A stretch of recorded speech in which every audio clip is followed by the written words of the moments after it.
हाय दोस्तों, good morning. आज हम पढ़ेंगे राज्य के नीति के निर्देशक तत्व। राज्य की नीति के निर्देशक तत्व जो है direct principle of the state policy, इसको बोला जाता है। इंग्लिश में डीपीएसपी, शॉर्ट में क्या बोला जाता है? डीपीएसपी बोला जाता है। देखिए, बहुत आसान भाषा से पढ़ेंगे, बहुत इजी तरीके से पढ़ेंगे। क्या बोला जाता है? डीपीएसपी बोला जाता है, direct principles, directive principles of state policy, of the state policy. State राज्य के नीति के निर्देशक तत्व हैं। हमने देखा सबसे पहले बात राजनीति विज्ञान की हो रही है, संविधान की हो रही है, तो अरस्तु से शुरू होती है, क्योंकि फादर ऑफ जो पॉलिटी है उसको किसको बोला जाता है?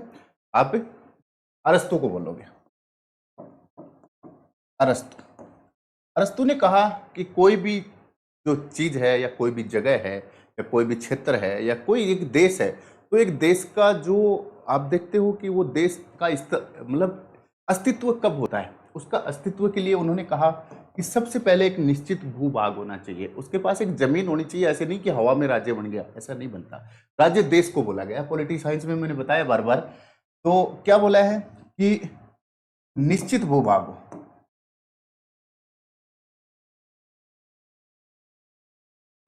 निश्चित भूभाग। निश्चित भूभाग हमने देखा था कि भाग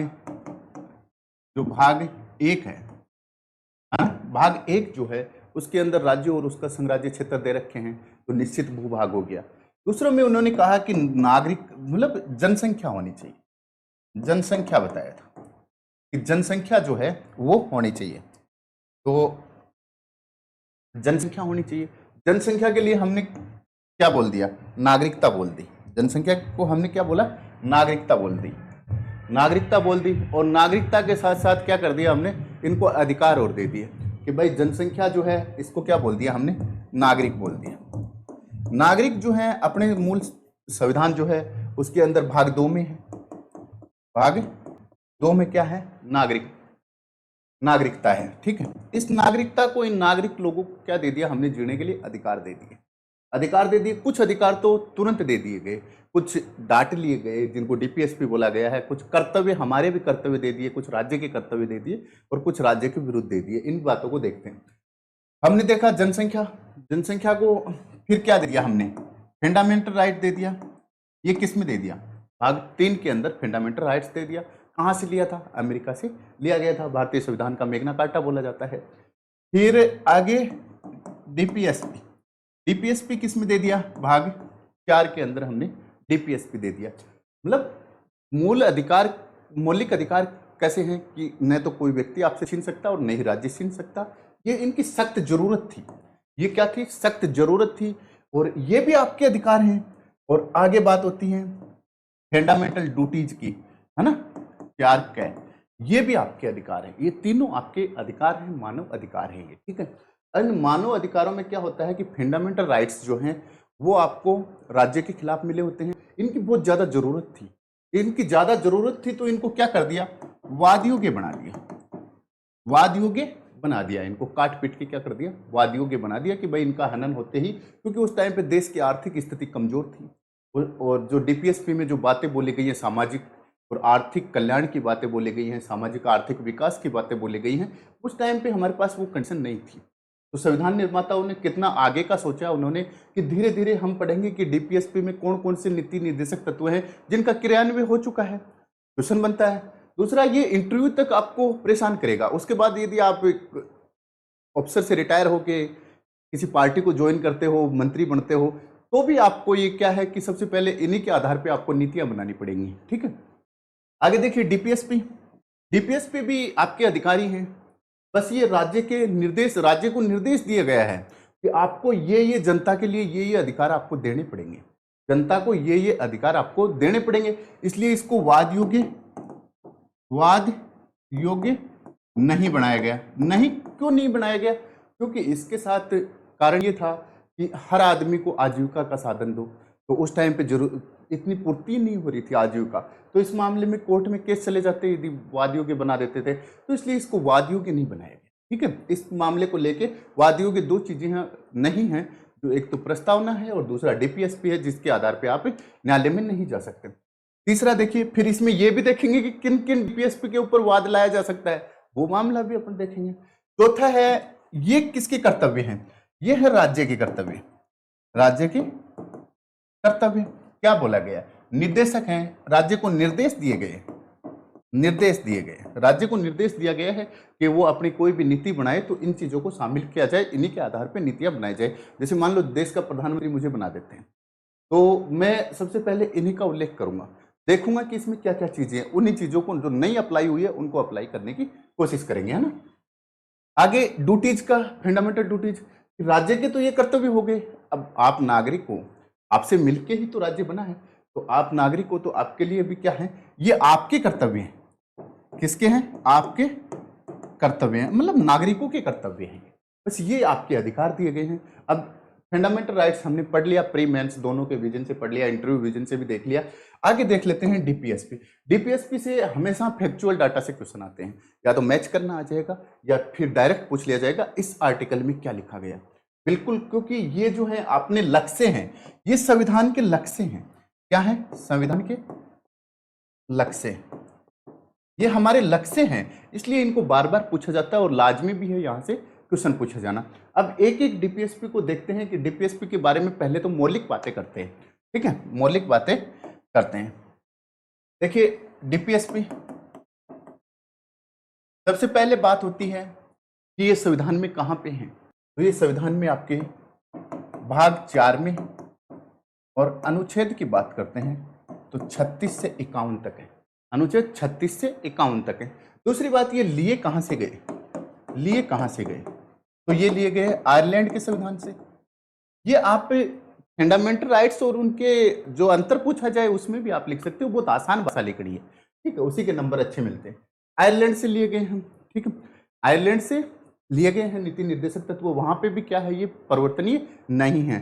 फिर ये क्या है कि राज्य को दिए गए निर्देश हैं, क्या है ये, राज्य के लिए, राज्य को दिए गए निर्देश हैं, दिए गए निर्देश हैं कि आप जो भी नीति बनाइए वो इनको बीच में रख के बनाइए, इनको आधार बनाकर आप कोई भी नीति बनाते हो तो इसको आधार बना के नीतियां बनाइए।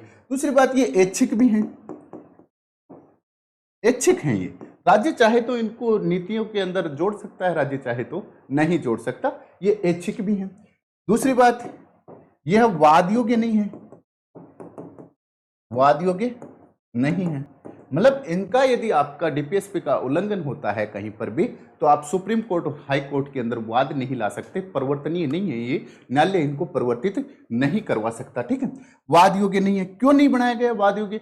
यदि वाद योग्य इनको बना दिया जाता तो हर आदमी को रोजगार देने का, उस टाइम पे रोजगार दे सकते थे क्या? इतने मामले आ जाते, मतलब हर आदमी को निःशुल्क न्याय विधिक सहायता चाहिए थी, वो दे सकते थे क्या? ग्राम पंचायतों का गठन भी हमने बहुत लेट किया है, तो अपन ग्राम पंचायतों का गठन भी उस टाइम पे कर सकते थे क्या?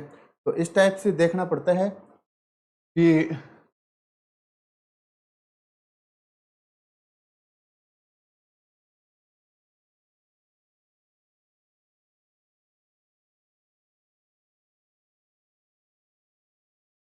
ठीक है। देखिए इसमें थोड़ा सा मिस्टेक आ गई थी लैपटॉप में। आगे देखिए, ये वाद योग्य नहीं है, क्या नहीं है? वाद योग्य नहीं है। दूसरा बात, ये परिवर्तनीय भी नहीं है, क्या नहीं है? परिवर्तनीय नहीं है, आप इनको परिवर्तित करवाने के लिए, लागू करवाने के लिए न्यायालय के अंदर नहीं जा सकते। ये सारी बातें जो हैं बोला गया है इसके अंदर, ऐच्छिक हैं। फिर आगे बोला गया है कि ये कल्याणकारी राज्य की स्थापना करते हैं, आर्थिक और सामाजिक लोकतंत्र की स्थापना करते हैं। क्या करते हैं? कल्याणकारी, कल्याणकारी राज्य की स्थापना, और आर्थिक और सामाजिक लोकतंत्र की स्थापना करते हैं,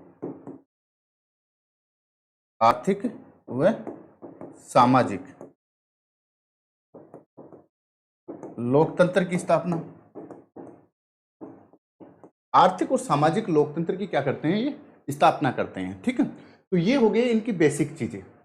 बेसिक चीजें में क्या हो गया कि भाग कहाँ पे लिया गया है? भाग 4 में लिया गया है, अनुच्छेद आपके 36 से लेके 51 तक है। कहाँ से लिया गया? आयरलैंड के संविधान से लिया गया। राज्य को दिए गए निर्देश हैं, ये ऐच्छिक हैं।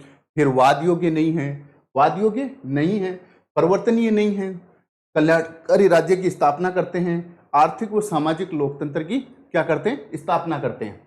ये बातें होगी। देखिए अब वाद योग्य नहीं है, ये क्या है? यथार्थ है, हाँ? ये यथार्थवाद है।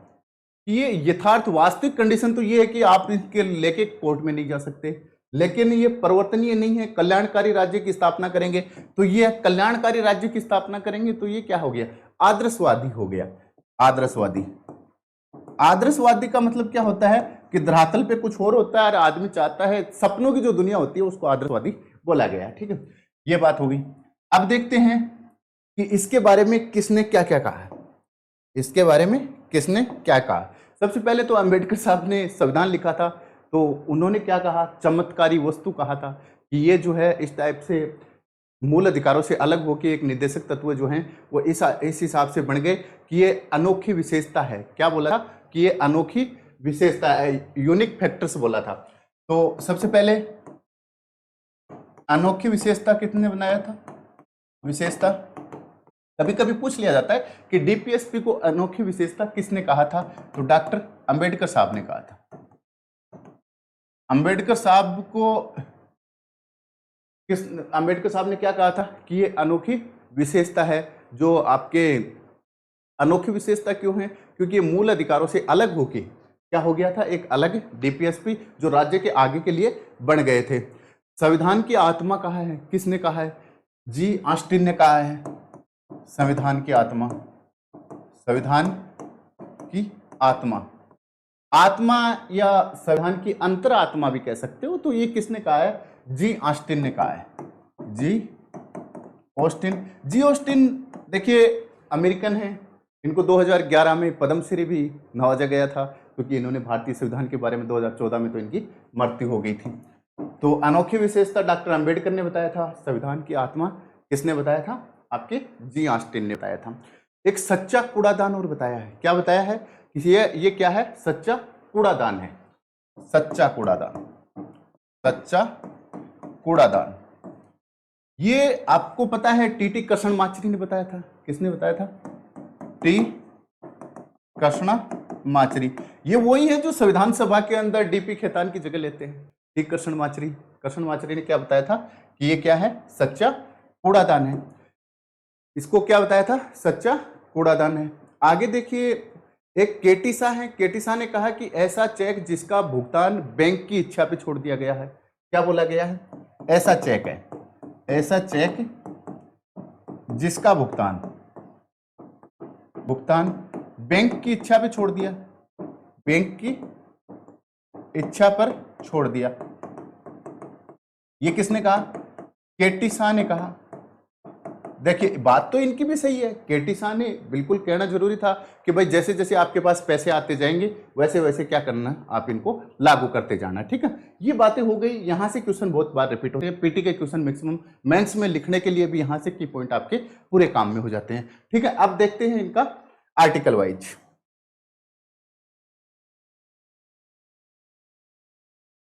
अब देखते हैं अनुच्छेद 36 से शुरू होते हैं। 36 के अंदर क्या बोला गया है, राज्य की परिभाषा बोला गया है। क्या बोला गया है, परिभाषा किसकी, राज्य की। राज्य की परिभाषा कभी कभी क्वेश्चन बन जाता है कि राज्य की परिभाषा जो है वो संविधान के किस किस अनुच्छेद में है या किस किस भाग में है। तो ये कहां पे है राज्य की परिभाषा, दो जगह है। एक तो भाग 3 जो लेते हैं फंडामेंटल राइट्स, उसके अनुच्छेद की बात करते हैं तो अनुच्छेद 12 के अंदर राज्य की परिभाषा है।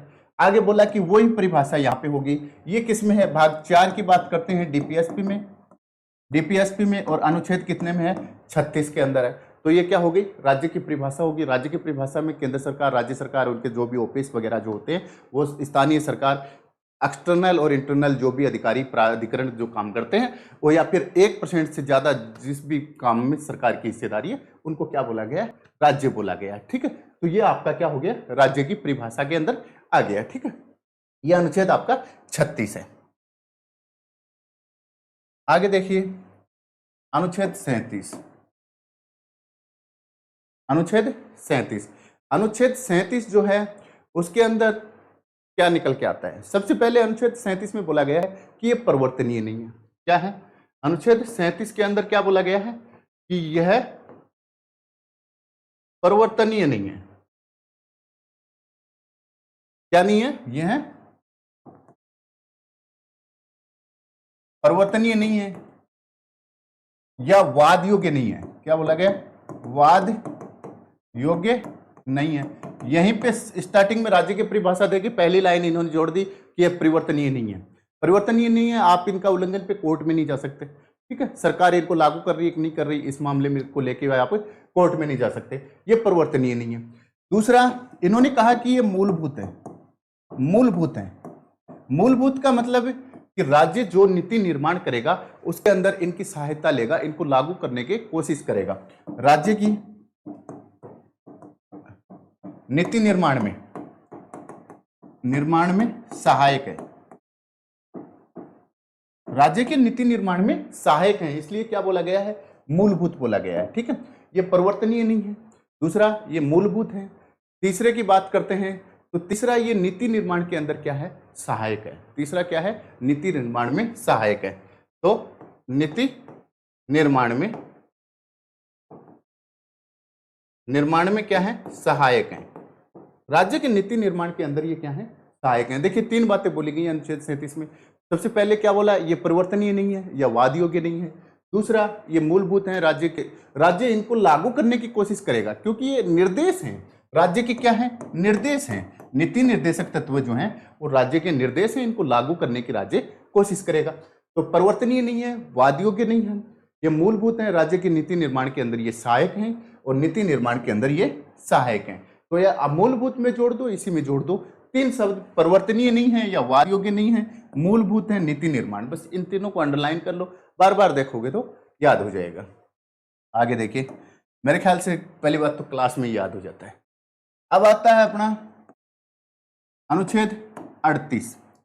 जैसे 36 और 37 का जो था वो तो एक फंडामेंटल, इनके बारे में स्ट्रक्चर बोला गया है कि ये था, राज्य की परिभाषा थी, वो वाद योग्य नहीं है, मूलभूत है और राज्य इनको लागू करने की कोशिश करेगा। शुरू यहाँ से होते हैं, असल जो शुरू हैं वो कहाँ से होते हैं? असल में यहाँ से शुरू होते हैं 38 में।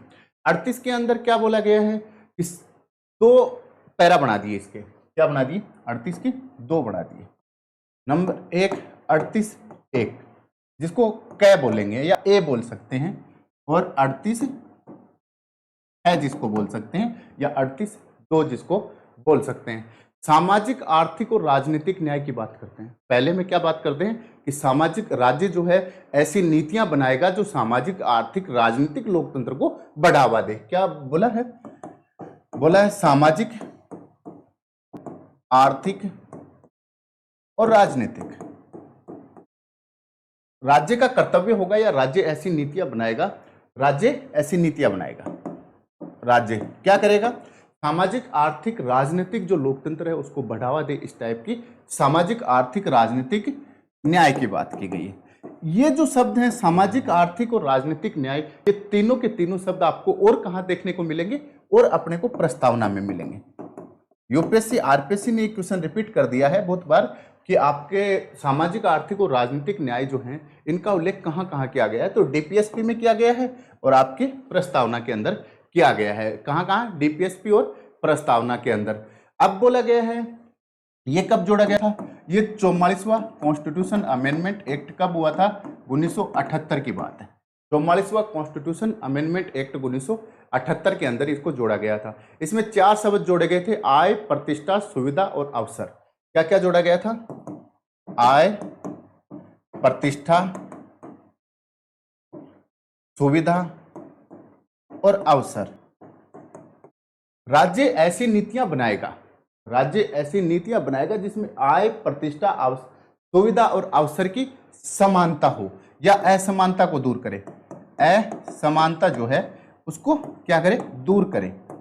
असमानता को दूर करे। क्या करेगा? राज्य ऐसी नीतियां बनाएगा जिसमें, राज्य ऐसा काम करेगा जिसमें आय, व्यक्ति की आय जो है उसकी समानता हो। ये किसकी बात करता है? ये करता है सामाजिकवाद की, समाजवाद की बात करता है। ठीक है, आय की बात करता है। दूसरी प्रतिष्ठा की बात करता है, सब, क्योंकि प्रतिष्ठा हर आदमी को, पद प्रतिष्ठा आर्टिकल 16 चाहिए आपको। सुविधा की बात करता है कि हर आदमी के लिए सुविधाएं। देखिए, इस वजह से आय में सब बराबर नहीं होंगे, इसलिए इसको वाद योग्य नहीं बनाया गया। प्रतिष्ठा के अंदर सब बराबर नहीं होंगे, इसलिए इसको वाद योग्य नहीं बनाया गया। सुविधा के लिए और अवसर के लिए 4 नाम है, इनको अंडरलाइन आप कर लो। आय, प्रतिष्ठा, सुविधा और अवसर जो है इसकी असमानता राज्य क्या करेगा, दूर करे। ठीक है, दो बातें इसमें बोला गया। 38 कब जोड़ा गया था, 44वें संविधान संशोधन 1978 में जोड़ा गया था। आय, प्रतिष्ठा, सुविधा और अवसर की असमानता राज्य दूर करे। पहले में सामाजिक, आर्थिक और राजनीतिक न्याय की बात करते हैं। ये कहां कहां उल्लेखित की गई है, ये आपकी प्रस्तावना और डीपीएसपी के अंदर उल्लेख किया गया है। आगे देखते हैं 39 का, जो सबसे ज्यादा इंपॉर्टेंट है, अनुच्छेद 39। अनुच्छेद 39 जो है ये सबसे ज्यादा इंपॉर्टेंट है। इसमें क्या बोला गया है कि राज्य को निर्देश दिया गया है। क्या बोला गया है, राज्य को निर्देश दिया गया है। कितने निर्देश दिए गए हैं, इसमें के सब पार्ट 6 हैं। इसके कितने क्लोज हैं, 6 क्लोज हैं, 6 भाग इसके हैं। ठीक है, प्लस में एक आर्टिकल और है इसके अंदर, 39A जिसको बोला जाता है, 39A। इनको देख लेते हैं, ये सबसे ज्यादा इंपॉर्टेंट है। यहां से क्वेश्चन आपके बार बार आते हैं। सबसे ज्यादा क्वेश्चन कहां से आते हैं, 39 के पूछा जाता है। 39 की बात करते हैं, 6 सब पार्ट हैं। पहला ये बात किसकी करेगा, ये भी किसकी बात करेगा, समाजवाद की। समाजवाद जो है उसकी बात करेगा। तो इसमें क्या बोला गया है कि सभी नागरिक जो हैं, पहले में क्या बोला गया कि सभी नागरिक जो हैं उनको आजीविका का समान अवसर मिले। क्या बोला गया है पहले में, सभी नागरिकों को। सभी नागरिक में कौन आ जाते हैं, स्त्री और पुरुष दोनों आ जाते हैं, स्त्री और पुरुष दोनों आ जाते हैं। क्या बोला गया है, सभी नागरिकों को, जिसमें स्त्री और पुरुष दोनों आ जाते हैं, को आजीविका का, है ना, आजीविका, देखिए आजीविका का समान अवसर मिले, समान अवसर प्रदान करें। ये राज्य के निर्देश हैं। राज्य को निर्देश दिए गए हैं। क्या निर्देश दिए गए हैं, सभी नागरिकों को, जिसमें स्त्री पुरुष जो है को सभी को आजीविका का समान अवसर मिले। देखिए इस आजीविका शब्द है, इसको आप अंडरलाइन कर लो। यहाँ पे रोजगार नहीं दिया गया। क्या नहीं दिया गया, रोजगार नहीं दिया गया, रोजगार नहीं दिया गया, केवल आजीविका दी गई है। तो आजीविका में ये अपना कहां तक क्रियान्वयन हुआ है, देखिए इसमें ग्रामीण स्तर पे आजीविका का मतलब होता है भरण पोषण, जहां पे अपनी मूलभूत आवश्यकताएं पूरी हो जाती हैं, जहां पे अपने को खाना दाना मिल जाता है, वो आजीविका होती है। और रोजगार क्या होता है, आपकी योग्यता के अनुसार आपको काम मिलना रोजगार है। तो आजीविका है, इसके लिए कहां तक क्रियान्वयन किया गया पूछा जा सकता है, इंटरव्यू वगैरह में, मेंस में पूछा जा सकता है और आपके पीटी में भी। तो देखिए मनरेगा चला, मनरेगा में क्या होता है, न्यूनतम मजदूरी दी जाती है मनरेगा के अंदर, और खाने पीने का काम यहाँ पे हो जाता है, गेहूं वगैरह भी दी जाती हैं। शहरी क्षेत्र, इंदिरा गांधी शहरी रोजगार गारंटी योजना, इंदिरा गांधी जो शहरी रोजगार गारंटी योजना है वो कहाँ पे है, राजस्थान के अंदर चालू हो रही है ना। तो ये मनरेगा है, शहरी रोजगार गारंटी है। अलग अलग स्टेटों में छोटी छोटी योजनाएं, अपनी खुद की पर्सनल योजनाएं और चला रखी है। तो ये अपना क्या है, राज्य का निर्देश है। और राज्य शब्द में मतलब स्टेट भी आता है, राज्य भी आता है। तो राज्य भी अपनी अपनी योजनाएं चला रखी है। सेंट्रल गवर्नमेंट ने मनरेगा चला रखा है। ठीक है, तो ये सीधी सी बात, ये सभी नागरिकों को, स्त्री पुरुषों को आजीविका का क्या मिले, समान अवसर मिले। ठीक है, अब देखिए इसमें रोजगार शब्द नहीं है, ध्यान रखना। कई बार रोजगार दिया जाता है, कई बार क्या लिख के दे देते हैं कि रोजगार, है ना। तो रोजगार शब्द यहाँ पे उल्लेखित नहीं है। अब आता है बी बोल दो या जिसको ख बोल दो। क्या बोल दो, 39 ख बोल दो या जिसको बी बोल दो। 39 ख बोल दो या बी बोल दो। तो इसके अंदर क्या बोला गया है कि देश के भौतिक संसाधनों का वितरण सामूहिक हित के लिए होना चाहिए। देश के जो भौतिक संसाधन है उनका वितरण ऐसे करो कि सामूहिक हित के लिए हो। देश के भौतिक संसाधनों का वितरण सामूहिक हित के लिए हो, सामूहिक हित के लिए हो। देश के जो भौतिक संसाधन हैं उनका वितरण सामूहिक हित के लिए किया गया है। कि देश के जो भौतिक संसाधन कौन कौन से हैं, भाई अपनी जमीन है, ये भी क्या है, भौतिक संसाधन में आती है। जमींदारी उन्मूलन चला था, तो क्या हुआ था, मेरे पास 100 बीघा जमीन है, आपके पास 2 बीघा जमीन है, तो मेरी जमीन 48 बीघा आपको मेरे से लेके आपको देंगे, तो मेरे साथ तो असमानता हुई, लेकिन आपको समान लाने के लिए भेदभाव किया जाता है ना। तो क्या बोला गया है कि देश के भौतिक संसाधनों का वितरण क्या हो, सामूहिक हित के लिए हो, सभी के बराबर हिस्से में बटे, समाजवाद की बातें करेंगे। हाँ, किसकी बात करते हैं, समाजवाद की बातें करते हैं। इसमें सामूहिक हित के लिए हो, तो सामूहिक हित के लिए बैंकों का राष्ट्रीयकरण किया गया था। क्या किया गया था, बैंकों का राष्ट्रीयकरण। बैंकों का राष्ट्रीयकरण किया गया था। जमींदारी उन्मूलन है, जमींदारी उन्मूलन है जो है, ये क्या है, ये सारे के सारे देश के भौतिक संसाधन थे जिनको क्या किया गया, समाजवाद के तौर पे सभी का बराबर अधिकार देने के लिए क्या कर दिया गया, बैंकों का राष्ट्रीयकरण कर दिया गया और जमींदारी उन्मूलन के नियम लाए गए। तो क्या बोला गया है दूसरे नंबर में, ये बहुत इंपॉर्टेंट है, ध्यान रखना, बहुत इंपॉर्टेंट है। ये तो मौलिक अधिकारों को भी हनन कर सकता है, मौलिक अधिकारों के ऊपर हावी रहता है। ये आगे देखते हैं, देश के भौतिक संसाधनों का वितरण सामूहिक हित के लिए हो, ठीक है, ये बात इसके अंदर कही गई है। आगे देखिए 39 गय की बात करते हैं, गय की बात करते हैं, 39 गय की बात करते हैं कि धन और उत्पादन जो है उनके साधनों का विकेंद्रीकरण होना चाहिए। धन और उत्पादन के साधनों का विकेंद्रीकरण होना चाहिए। धन एवं उत्पादन के साधनों का विकेंद्रीकरण होना चाहिए। इनको याद करने की ट्रिक मैं आपको बता दूंगा, है ना। धन एवं उत्पादन के साधनों का विकेंद्रीकरण होना चाहिए कि किसी एक आदमी के पास केंद्रित नहीं रहे, मेरी जो जमीन 50-100 बीघा जमीन है उसको तोड़ के दूसरे आदमी को भी दे दिया जाए, है ना। तो विकेंद्रीकरण करना, बैंकों का राष्ट्रीयकरण करना, ये दोनों के अंदर है, दोनों के अंदर ये दोनों एग्जाम्पल आपके फिट बैठते हैं। बैंकों का राष्ट्रीयकरण और जमींदारी उन्मूलन जो है वो धन एवं उत्पादन के साधनों का विकेंद्रीकरण किया गया, सबका अधिकार यहाँ पे दिया गया है। और देश के भौतिक संसाधनों का भी क्या बोला गया है, सामूहिक हित के लिए प्रयोग होना चाहिए। किसी ऐसा नहीं कि कहीं पे मान लो राजस्थान के अंदर पेट्रोलियम और गैस निकल रहा है और हम कहते हैं यार हमारे तो निकलता है, हमारे तो 20 रुपए लीटर हो जाना चाहिए, तो ये बात है वो 20 रुपए लीटर नहीं होने देती। वो कहती है भाई तेरे को भी उसी भाव में मिलेगा जिस भाव में मणिपुर को मिल रहा है, मणिपुर को मिल रहा है। आगे आपकी सरकार है, गवर्नमेंट सरकार है, जो स्टेट गवर्नमेंट है, जो कितना टैक्स आपसे ले रही है, लेकिन भाव बराबर रहेगा क्योंकि सभी के लिए, देश के नागरिक जो हैं, हर एक नागरिक के लिए बराबर होना चाहिए। ये सामूहिक हैं। दूसरी बात और ध्यान रखना, अपने फंडामेंटल राइट्स जो हैं वो व्यक्तिगत हैं, व्यक्तिगत भी हैं और कुछ सामूहिक भी हैं, लेकिन ये सभी के सभी सामूहिक हैं, समूह के लिए बनाए गए हैं, सब लोगों के लिए बनाए गए हैं, ठीक है, ध्यान रखना। अब इनके लिए क्या बोला गया कि ये जो है 25वां जो संविधान संशोधन हुआ था, 25वां कॉन्स्टिट्यूशन अमेंडमेंट एक्ट जो हुआ था, ये 1971 की बात है। 25वां संविधान संशोधन हुआ था, तो इसमें क्या बोला गया कि भाई ये जो है आपके 39 ख और ग को लागू करने के लिए आपके जो अनुच्छेद हैं वो क्या 14 और 19 जो हैं उनको क्या किया जा सकता है, उनको ध्यान नहीं रखा जा सकता, उनका अतिक्रमण हो सकता है।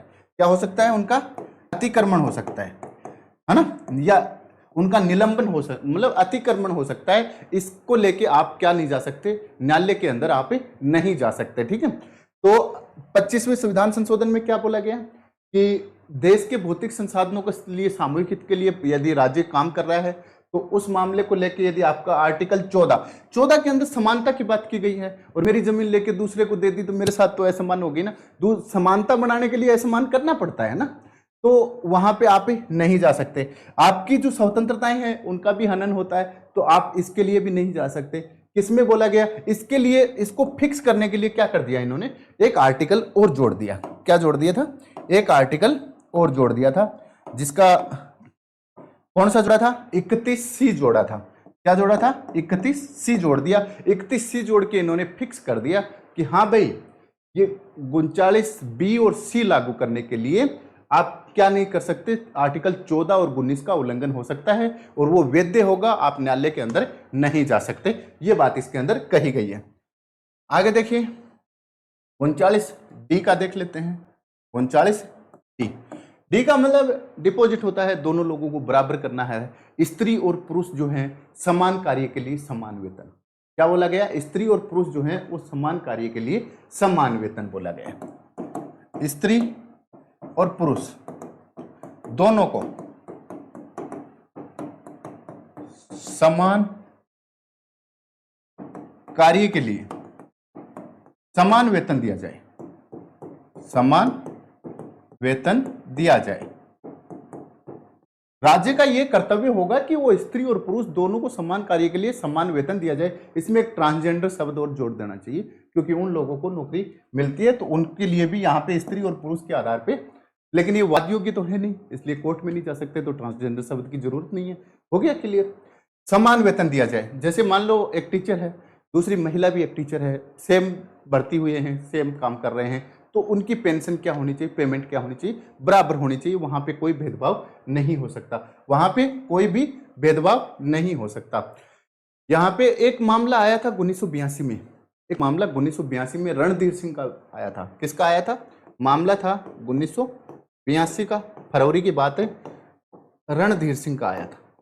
रणधीर सिंह वर्सेज भारत संघ।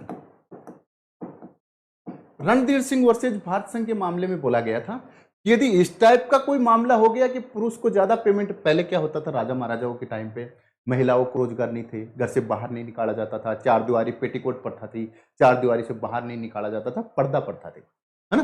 तो अब धीरे धीरे महिलाएं भी काम करने लग गई। उनको पहले राजा महाराजा क्या सोचते थे कि महिलाएं शारीरिक तौर पर कमजोर होती हैं, इसलिए कम पैसा दिए जाए, अंग्रेज भी यही सोचते थे। लेकिन अब क्या कर दिया, दोनों को बराबर कर दिया, समाजवाद की बात कर दी। यहाँ पे सामाजिक न्याय के यदि आपको पॉइंट लिखने पड़े तो ये पॉइंट लिख दो, आपको पूरे नंबर देगा, कोई काटने वाला ही नहीं है। रणधीर सिंह के मामले में बोला गया कि हाँ, स्त्री और पुरुष दोनों के साथ यदि पेमेंट बराबर नहीं हो रही और बराबर काम कर रहे हैं, बराबर समय पे लगे हुए हैं, तो इस मामले को आप वाद में ला सकते हो। ये जो आर्टिकल है आपका 39D है, ये वाद योग्य है। ये डीपीएफ एसपी ऐसा डीपीएसपी है जो क्या है, वाद योग्य है, वाद योग्य है। किस मामले में कहा गया था? रणधीर सिंह के मामले में कहा गया था, 1982 का मामला था। आगे देखते हैं, 39E देखते हैं, 39E देखते हैं, ठीक है। 39E के अंदर क्या बोला गया है कि स्त्री पुरुष जो है ना, स्त्री और पुरुष जो है उसकी क्या करने चाहिए, स्वास्थ्य और शक्ति का ध्यान रखना चाहिए।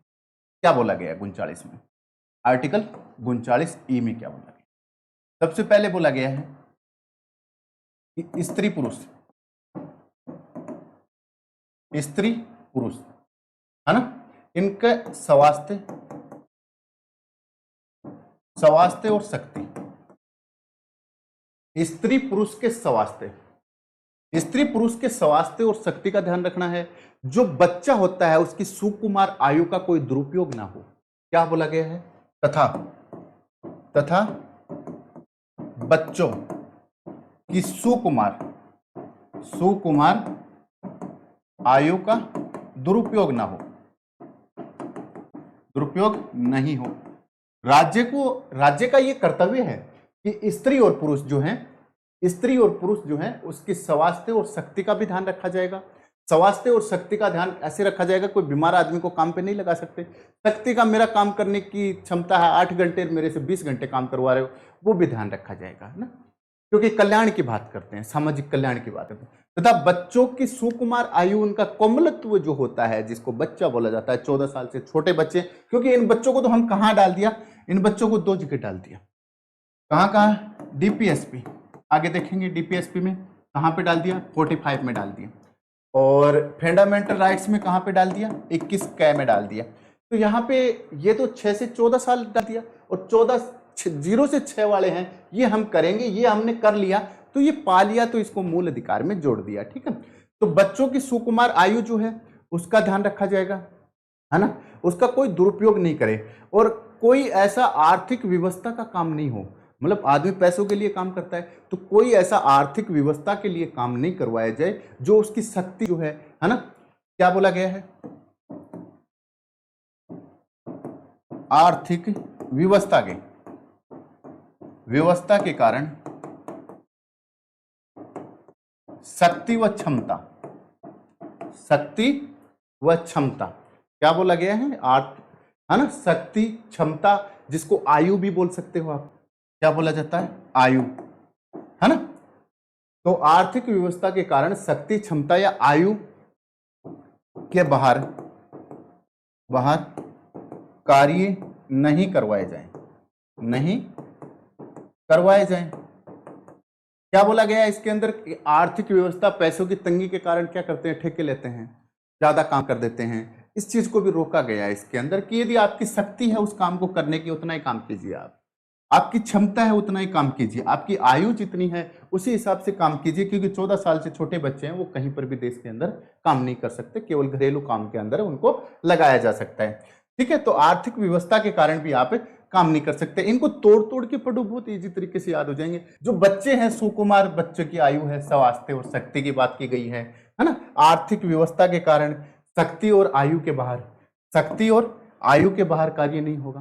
तो ये बातें किस में बोली गई हैं, 39E के अंदर बोली गई है। किस में बोली गई है, 39E के अंदर बोली गई है। अब एक और है 6 नंबर का 39F जिसको बोलते हैं, कौन सा है, 39F है ना, 39F बोला गया है। 39F में क्या बोला गया है, ये कब जोड़ा गया था, लेट जोड़ा गया था, है ना। कब जोड़ा गया था, ये 42वें संविधान संशोधन के अंदर जोड़ा गया था। कब जोड़ा गया था, 42वां कॉन्स्टिट्यूशन अमेंडमेंट एक्ट 1976 में बोला गया था। इसमें क्या बोला गया था कि बालकों की जो सुकुमार अवस्था है उसका विकास किया जाए, बालकों का क्या किया जाए, सुकुमार अवस्था का विकास किया जाए, है ना। क्या बोला गया है कि बालक जो है ना, बालकों के स्वास्थ्य विकास के लिए कुछ सुविधा दी जाए, उनका सुकुमार जो टाइम होता है, कोमलत्व का टाइम होता है, उसका विकास किया जाए, है ना। तो बालकों के स्वास्थ्य के लिए सुविधा व अवसर उपलब्ध कराने की बात की गई है। क्या बोला गया है, बालकों के स्वास्थ्य के लिए सुविधा, आपको सुविधा भी देनी पड़ेगी और अवसर प्रदान करें। राज्य का ये कर्तव्य होगा कि बालकों के स्वास्थ्य के लिए, बालक जो हैं उनके स्वास्थ्य के लिए आपको सुविधा देनी पड़ेगी और अवसर देना पड़ेगा। ये काम किसका बोला गया है, राज्य का कर्तव्य बोला गया। एक और आर्टिकल हमने देखा था इसके अंदर 39A देखा था। ए का मतलब ये अलग से पार्ट हो गया और ये जो है ये इसी के सब पार्ट हैं। ये 39 से अलग है, 39 के साथ इसका कोई लेना देना नहीं है। 39A की बात की गई है। 39A में क्या बोला गया, निःशुल्क और विधिक सहायता की बात की गई है। कौन सी, निःशुल्क विधिक सहायता की बात की गई है। क्या बोला गया है कि राज्य समान न्याय और निःशुल्क विधिक सहायता देगा, है ना। 39 क्या बोला गया है, राज्य समान न्याय और दूसरी बात क्या बोली गई है, निःशुल्क विधिक सहायता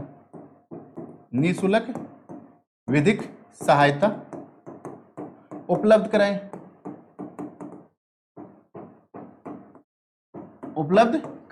क्या बोला गया कि राज्य समान न्याय दो, सभी को समान न्याय दो, है ना। समान न्याय अभी नागरिक संहिता आगे पढ़ेंगे, है ना।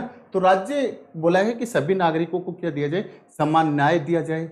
उसके बाद निःशुल्क आपको विधिक सहायता दी जाए। जैसे मान लो कोई आदमी जिसके ऊपर मुकदमा हो जाता है, अभियुक्त बन जाता है, उसका कोई मुकदमा लड़ने वाला वकील नहीं कर पाता है वो, तो वहां पे क्या करवाया जाता है, सरकारी वकील अवेलेबल करवाया जाता है। ये देशी और विदेशी दोनों के लिए है। आतंकवादियों को भी हम क्या करवाते हैं, जो अपने देश के आतंकवादी हैं उनको भी यदि पकड़े जाते हैं, देश की कस्टडी में रहते हैं, उनको भी हम सरकारी वकील करवाते हैं। ठीक है, तो राज्य क्या करेगा, समान न्याय की बात करेगा और निःशुल्क विधिक सहायता की बात करेगा। ये क्या है, 39A के अंदर जोड़ा गया है। ये आगे आपके सारे के सारे इंपॉर्टेंट बातें होगी। अब देख लेते हैं 40 का अनुच्छेद 40। अनुच्छेद 40 के अंदर बोला गया है ग्राम पंचायतों का गठन बोला गया है। क्या बोला गया है, ग्राम पंचायतों की स्थापना बोल दो या ग्राम पंचायतों का गठन बोल दो। ग्राम पंचायतों की स्थापना ज्यादा ठीक रहेगा। ग्राम पंचायतों की स्थापना के बारे में बोला गया। यदि अपन बात करें कि इनको संवैधानिक दर्जा, पहले ये डीपीएसपी में तो था, लेकिन आगे जाके इसको भी क्या कर दिया, लागू कर दिया गया, संवैधानिक बना दिया गया, लागू कर दिया गया। क्रियान्वित जो होता है लागू हो गया। कब किया गया, 73 और 74 कॉन्स्टिट्यूशन अमेंडमेंट एक्ट में कर दिया गया। कहां कहां किया गया, शहरी और ग्रामीण कर दिया गया, शहरी और ग्रामीण दो भागों में टूट दिया गया, दोनों के लिए अलग अलग अनुसूचियां बना दी गई। ग्रामीण के लिए कौन सी बना दी गई? 11वीं अनुसूची बना दी गई। और शहरी के लिए कौन सी बनाई थी? 12वीं अनुसूची हमने अलग से बना दी थी। इसके अंदर ग्रामीण में कितने विषय दिए थे? 29 विषय दिए हैं। और शहरी की बात करें तो यहाँ पे 18 विषय दिए गए। इनको लागू कर दिया गया है ना, लागू इनको कर दिया गया। तो ये भी आपका क्या हो गया? क्रियान्वय हो गया। क्या हो गया? क्रियान्वय हो गया, क्रियान्वयन हो गया। ठीक है। और ये क्रियान्वयन जो है, ये कौन सा जो अनुच्छेद 40 जो है, ये किस प्रकार का है? ये गांधीवादी है। क्या है? गांधीवादी, गांधीवादी। ठीक है, गांधीवादी है। देखिए अलग पढ़ेंगे, यथार्थवादी क्या होता है, आदर्शवादी क्या होता है, गांधीवादी क्या होता है, बौद्धिक क्या होते हैं, बौद्धिक यथार्थवादी क्या होता है, वो अलग अलग चीजें। तो 73वें 74वें के अंदर जोड़ दिया। ठीक है। तो कहां कहां ग्राम पंचायतों की स्थापना की जाएगी? ग्राम पंचायतों की स्थापना में क्या बोला गया है कि हाँ भाई, लोकल गवर्नमेंट सब लोगों को क्या दिया जाए? प्रशासन से जोड़ा जाए। हर एक आदमी के पास लोकल गवर्नमेंट का हर चीजें पहुंचे। लोकल लोग जो हैं वो लोकल गवर्नमेंट बनाए और वो ही अपने ऊपर शासन करें। 3 कड़ियां बना दी। दुनिया के अंदर यदि बात करते हैं तो ग्राम पंचायतें जो हैं, या फिर तीसरी जो सरकार जो है ना, वो केवल और केवल भारत के अंदर है। और वो भी उस टाइम पे सिचुएशन क्या थी? पहले इंदिरा जी की मौत हो गई थी, इंदिरा जी की मौत हो गई थी। उसके बाद राजीव जी की मौत हो गई थी, राजीव जी की मौत हो गई थी। इन दोनों की मौत से हस्बैंड वाइफ भी थे, इसलिए इमोशनल अटैचमेंट भी था। और दोनों प्रधानमंत्री थे, इसलिए भी इसमें क्या था? इमोशनल अटैचमेंट था। तो ये भावुक होकर क्या कर दिया? 1992 के अंदर उस टाइम की कंडीशन ऐसी थी कि ये भावुक होकर इसको पास कर दिया। बाकी भारत के लोकतंत्र व्यवस्था के अंदर ये जल्दी सी पास नहीं हो पाता, क्योंकि उस टाइम पे गठबंधन सरकारों का दौर चल रहा था। ये ऐसी चीजें जो पास होती हैं वो कब होती हैं? जब एक तरफी सरकार हो। ठीक है। तो ये अपने कौन सा 40वां हो गया। आगे देखते हैं 41वां। ठीक है, बस इतने। चलो ठीक है, आज की क्लास में दोस्तों इतना ही। आगे मिलते हैं।